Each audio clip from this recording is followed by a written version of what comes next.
ఓం నమః శివాయ. ఓం నమో నారాయణాయ. కర్మ నరదృష్టి నివారణ కాళభైరవాయ నమో నమః. ఓం గురు అరిష్టేతు సంప్రాప్తే గురు పూజాంచ కారయేత్. గురుధ్యానం ప్రవక్ష్యామి. విద్యా ఉద్యోగ విదేశీయాన రాజసన్మానోత్సవ గజసన్మానోత్సవ వివాహ తదనంతర పుత్ర పుత్రిక సంతాన సంబంధిత అరిష్ట దోషపీడోప ఉపశాంతయే. హరి ఓం. మా ఛానల్కి స్వాగతం. చూస్తున్న వీక్షకులకు ప్రేక్షకులకు ప్రియ కాళభైరవ భగవద్బంధులకి స్వాగతం పలుకుతూ మమ్మల్ని ఎంతగానో ఆదరిస్తూ ఉండబడినటువంటి ప్రియ సోదర సోదరీమణులకు, సనాతన ధర్మ సంరక్షకులకు, జ్యోతిష్య అభిమానులకు, పుష్కర స్నానం చేసేటువంటి ఆధ్యాత్మిక భగవద్బంధువులకి, అంటే 12 ఏళ్ళకు ఒకసారి మనకు పుష్కరాలు వస్తూ ఉంటాయి. కుంభమేళ, అర్ధ కుంభమేళ, మహాకుంభమేళలో స్నానం చేసే వారందరికీ మరొక్కసారి చిన్న విన్నపం ఏమిటయ్యారగా, వృషభ రాశిలో నుంచి దేవగురు బృహస్పతి మిథున రాశిలోకి ప్రవేశం జరుగుతుంది కనుక మనకు సరస్వతి మాత అంటే సరస్వతి నది పుష్కర మహోత్సవ కార్యక్రమాలు జరుగుతూ ఉన్నాయి. కనుక మనకు తెలంగాణ రాష్ట్రంలో కాళేశ్వరం దగ్గర మనకు అంతర్వాహినిగా సరస్వతి నది పుష్కర మహోత్సవ కార్యక్రమాలు గవర్నమెంట్ వారు కూడా పెద్ద ఎత్తున ఏర్పాట్లు చేయడం జరుగుతుంది. కనుక మనమందరము కూడా మే నెల 15వ తారీఖు నుండి 27వ తారీఖు వరకు మన వీలును బట్టి వెళ్ళి పుష్కర స్నానాన్ని ఆచరింపజేసుకొని ముక్కోటి దేవతల యొక్క ఆశీస్సులు, పుష్కరుడి యొక్క ఆశీస్సులు పొందాలని కోరుకుంటూ, అందరిపైనను 12 రాశులపైనను, ఈ భూమండలం మీద ఉండబడినటువంటి అనేక జంతువులపైనను, పక్షులపైనను, ప్రకృతిపైనను దేవగురు బృహస్పతి యొక్క ఆశీస్సులు ఉండాలని కోరుకుంటూ, అందరినీ చల్లగా ఆశీర్వదించమని కోరుకుంటూ మనము స్వామివారిని వేడుకుందాం. 12 రాశుల్లో గ్రహ గమనాన్ని ఓసారి వీక్షింపజేద్దాం. 15/5/2025 నుండి 31/5/2025 వరకు 12 రాశుల్లో గ్రహ గమనాల్ని మరొక్కసారి వీక్షింపచేద్దాం. మేషరాశిలో బుధ భగవానుడు సంచార స్థితి, వృషభ రాశిలో రవి భగవానుడు ఏడాది తర్వాత సంచార స్థితి, 12 సంవత్సరముల తర్వాత మిథున రాశిలో దేవగురు బృహస్పతి సంచార స్థితి, కర్కాటక రాశిలో కుజ భగవానుడు నీచభంగ రాజయోగ సంచార స్థితి, కన్యరాశిలో కేతు సంచార స్థితి, మీనరాశిలో శుక్ర భగవానుడు, శని భగవానుడు, రాహు భగవానుడు సంచార స్థితితో ప్రారంభంలో ఇలా ఉన్నాయి.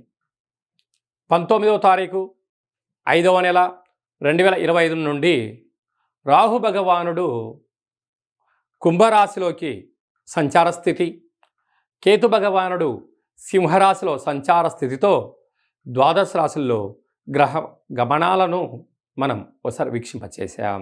మిథున రాశి వారికి 12 సంవత్సరం తర్వాత రాశిలోనే దేవగురు బృహస్పతి సరస్వతి నది పుష్కర సందర్భంగా ప్రవేశించడం, సంచారం చేయడం వలన విద్య, ఉద్యోగ, విదేశీయాన, ఆధ్యాత్మిక చింతన, తీర్థయాత్రలు, సేవా కార్యక్రమాలు, అన్నదాన కార్యక్రమాలు, వస్త్ర దాన కార్యక్రమాలలో పాల్గొనాలి అనేటి మీ కోరిక నెరవేరుతుంది.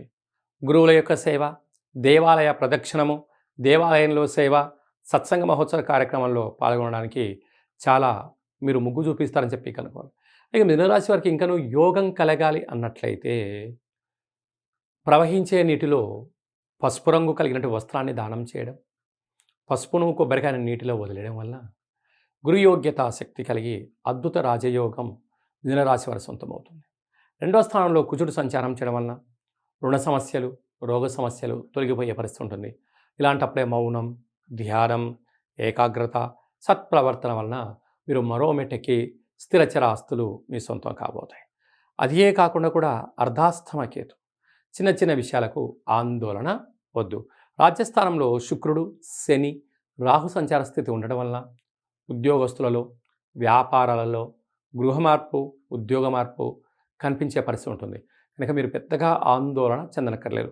మీరు నిత్య నైతికంగా ఏ ఉద్యోగాన్ని అయితే చేస్తున్నారో, ఏ వ్యాపారాన్ని అయితే చేస్తున్నారో, ఏ కార్యకలాపాలు చేస్తున్నారో వాటిలో సమయాన్ని వెచ్చించి ఆనందకరమైనటువంటిగా మీరు మలుచుకోగలిగితే మిమ్మల్ని మించినటువంటి రారాజు ఎవరు లేరు అని చెప్పి కూడా గమనించాలి. ఏకాదశంలో బుధ భగవానుడు సంచారం చేయడం వలన మీ బుద్ధే, మీ పెట్టుబడి, మీ సత్ప్రవర్తనే, మీ విజయము, సమయపాలనే మీకు అనంతమైన సంపద మీ సొంతం కాబోతుంది. వ్యయంలో ఏడాది తర్వాత రవి భగవానుడు సంచారం చేయడం వలన చిన్న చిన్న విషయాలకు ఆందోళన తగదు. అలాగనే అనవసర ఖర్చులు, వైద్య సేవనం ఉండేటువంటి పరిస్థితి ఉంటుంది. కనుక ఆరోగ్యాన్ని కాపాడుకోండి. వేలకు తిండి, వేలకు నిద్ర, ఆసనం, ధ్యానం, సత్ప్రవర్తన ఉండగలిగినట్లయితే అన్నింటా విజయం మిథున రాశి వారి సొంతమవుతుంది.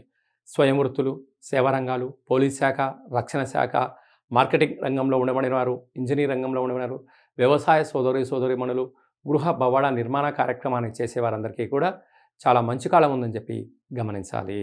మే మాసంలో ద్వితీయార్థంలో ముఖ్యమైనటువంటి పండుగల నుంచి క్లుప్తంగా, సవివరంగా, సంపూర్ణంగా తెలుసుకుందాం. మనకు విశేషంగా 20వ తారీఖున వైశాఖ మాస బహుళ అష్టమి, అలాగనే 27వ తారీఖున వైశాఖ మాస కృష్ణపక్ష అమావాస్య సందర్భంగా మనమందరము కూడా గృహాన్ని శుద్ధిగా పెట్టుకొని కాళభైరవ స్వామి స్మరణ, ధ్యానము, కాళభైరవ స్వామి అష్టకాన్ని వినడం, సునకపు మహారాజు గారికి ఆహారాన్ని ఏర్పాటు చేయడం, అలాగనే కాకి వాహన దేవతకు ఆహారాన్ని ఏర్పాటు చేయడం వలన సంచిత కర్మ, ప్రారబ్ధ కర్మ, ఆగమిక కర్మలు తొలగిపోతాయని చెప్పి గమనించాలి. అలా కుదరలేదు అనుకుంటున్న వారందరూ కూడా మన యొక్క దేవాలయంలో నిత్యము కాళభైరవ హోమ కార్యక్రమాలు జరుగుతూ ఉంటాయి. ఈ కింది నెంబర్ను సంప్రదించినట్లయితే మీకు వీడియో కాల్ చేసి స్వామివారి యొక్క దర్శనం చేయించి మీరు అనుకున్న అన్ని పనులను విజయం సాధించేటువంటి కాళభైరవ హోమ కార్యక్రమాన్ని చేయించడం జరుగుతుందని చెప్పి కూడా గమనించాలి.